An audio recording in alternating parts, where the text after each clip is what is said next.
naman ikaw, yung babaeng pangrampa sa kagandahan at kaseksihan. Lalaban naman kapag trabaho at diskarte na ang pag-uusapan. Alam mo yung ibang tao na nakikita ka lang sa iyong panlabas na nyo, yung tipong pag hindi ka kagandahan o kaseksihan, parang wala ka ng halaga sa kanilang mga mata.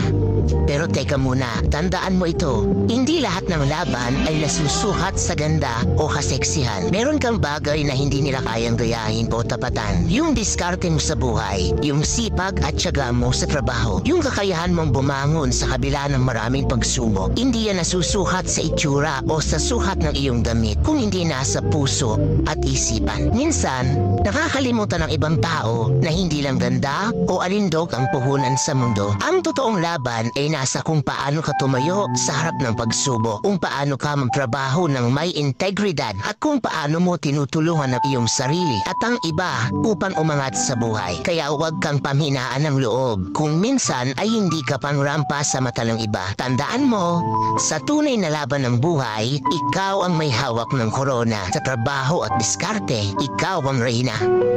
Real talk yan. Wow.